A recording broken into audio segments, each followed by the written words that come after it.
What's up mga J-Vlog? Welcome ulit sa panibagong video. And for today's video, so gumawa tayo ng review buod doon sa dalawang mabenta na base model ng iPhone today. So ang gagawin natin is iPhone 11 versus the iPhone 12. Ano kaya perfect na mabili ngayong year-end 2024 at pwedeng magamit pa na matagal sa going 2025? Tara mga J-Vlog, check natin.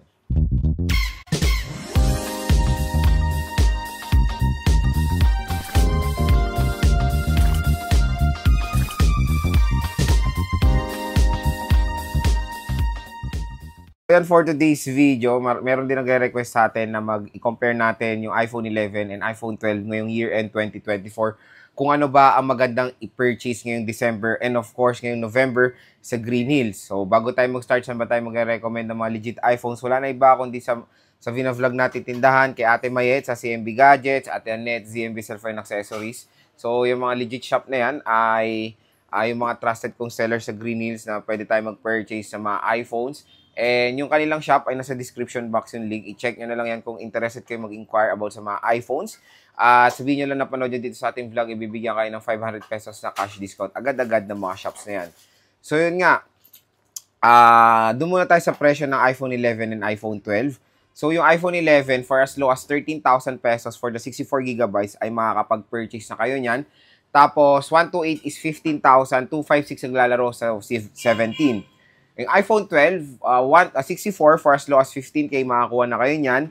18K for 128 at 21 to 22 for the 256. So kung mapapansin nyo mga J-Vlog, ay sobrang konti lang nung kanilang price difference. Kaya marami talagang naguguluhan kung ano ba ang perfect na i-purchase at pwede magamit in long term. So syempre dito sa ating review or dito sa ating phone comparison, tutulungan ko yung mag-decide kung ano ba ang perfect na i-purchase ngayong going 2025. Unang-una dito muna tayo sa mga specifications ng iPhones na to. Sa screen muna tayo. Sa screen display, meron na pong naging lamang ang iPhone 12 compare sa iPhone 11. And dito kasi sa generation ng iPhone 12 na to is complete redesign na siya compared doon sa iPhone 11 na matagal na nilang inadapt yung ganong design na curved edge. For example, sa iPhone XR, iPhone XS, XS Max, and 11, 11 Pro, lahat yan ay mga same design when it comes sa mga frame nila, di ba, na curve. Siyempre, dito ngayon sa year 2020, ni-redesign niya ni Apple sa iPhone 12 series. So, ginawa nila itong complete box type na inadapt nila yung design ulit ng iPhone 5, 5S, and iPhone 4 na box type na glass yung likod. So, yun yung gustong-gusto kong design before ng iPhones na sobrang tumatak sa akin. Kaya nakakatuwa na binalik nila yung complete box type design na mas okay yung ganong form factor for me. Mas comfortable siya sa grip, hindi siya madulas sa kamay. So, sa screen, yung base model kasi before ng iPhones is IPS. Tinatawag nila tong liquid retina IPS. Pero ngayon sa iPhone 12, nagsimula ulit to sa iPhone 12 base model. Finally, Super Retina XDR OLED display na po ang binibigay ng Apple dito sa base model ng iPhone. So, unang-una upgraded display, OLED versus IPS. When it comes sa screen size, ay wala naman po silang pinagkaiba mga J-Vlog. Pareho po silang 6.1 inches. Pero mas maliit na po yung form factor ng iPhone 12 compare sa iPhone 11. So, yon, mas portable na siya or mas lightweight. Next mga J-Vlog, when it comes sa chipset, si iPhone 11 is powered ng Apple A13 Bionic chip compare sa iPhone 12 na powered ng Apple A14 Bionic chip. So when it comes syempre sa chipset, doon tayo sa mas lamang, of course, ang iPhone 12 mas advanced, mas faster, and mas smaller yung kanyang chipset. So meaning daw, pag sinabi nga ni Apple, smaller chipset, meaning mas power efficient siya. Ngayon, ganun ang ginawa ni Apple sa iPhone 12 na medyo nakakalungkot lang na part. Yes, pinaliit nila yung form factor ng iPhone, pero pinaliit din nila yung battery. Doon naman tayo lalamang sa iPhone 11 when it comes sa battery capacity. Kasi mas mataas po ang battery capacity ng iPhone 11 compare sa iPhone 12. Yung iPhone 12 kasi is 2.9, iPhone 11 is 3+. Pero sinasabi nga ni Apple na kahit na maliit yung battery capacity na itong iPhone 12, is mas power efficient naman yung kanyang chipset kasi mas maliit. Pero in today's time, kung bibili kayo ng pre-lab na iPhone 12, I think yung optimization medyo naapektuhan. Kasi syempre, nung year 2020, yes, matagal niya malobat kasi yung OS nun is super optimized doon sa chipset niya.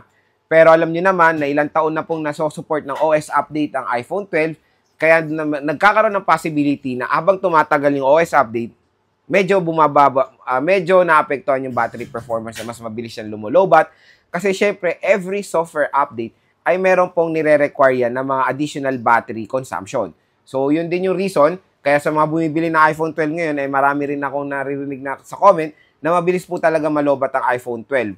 Definitely mga J-Vlog, mabilis talaga siya malobat considering yung kanyang battery capacity, 2.9 lang yan. So, kahit na smaller chipset siya, pero yun nga yung OS, pag naka-iOS 18 kayo, mas maraming nagre-require ng battery consumption, mabilis po talaga malobat yung iPhone 12. So, manage your expectation when it comes sa battery ng iPhone 12, mabilis po talaga sila malobat.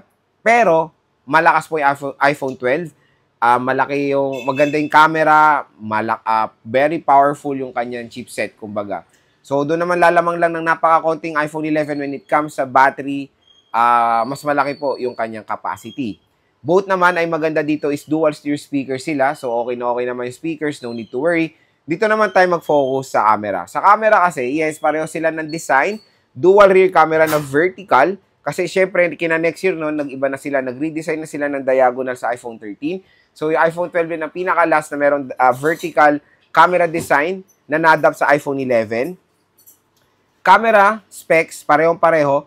Both ay 12 megapixel main and both ay 12 megapixel ultra-wide camera na sobrang ganda po ng camera ng iPhone 12 and even iPhone 11. Pero for me, mas prefer ko na, of course, yung iPhone 12. Mas okay siya, kumbaga, when it comes sa low light performance. And front camera, pareho rin naman na 12 megapixel, kaya wala tayong ano dyan. Both rear at front camera ng iPhone 11 and iPhone 12 ay parehong 4K support. Pareho silang maganda when it comes sa video quality. Kaya again, when it comes sa camera, kung mamimili kayo between 11 and 12, syempre I'll go for the iPhone 12. Mas okay siya for low light performance. Next mga ka-J-Vlog, when it comes sa form factor and yun nga, sa design. Mas ipe-prefer ko nga yung design ngayon ng iPhone 12, box type na siya, mas okay siya for me. And dun kasi sa iPhone 11, yung curve na parang na-adapt yun, first na-adapt yun sa iPhone 6, di ba, yung curve design. Parang ano na, hindi siya, parang madulas sa kamay, ganun yung parang feel ko. Kaya for me, mas okay yung box type design. At mas smaller, of course, yung iPhone 12, even though pareho sila ng screen size. So yun mga ka-J-Vlog, ang ating phone comparison between the iPhone 11 and iPhone 12. So ito na yung pinakami na tanong, Lods, ano ba ang perfect na i-purchase ko ngayong November or December, ngayong magpapasko? Ano ba ang magandang i-purchase? 11 ba or 12? So to be honest ako, kakabili ko lang na iPhone 12.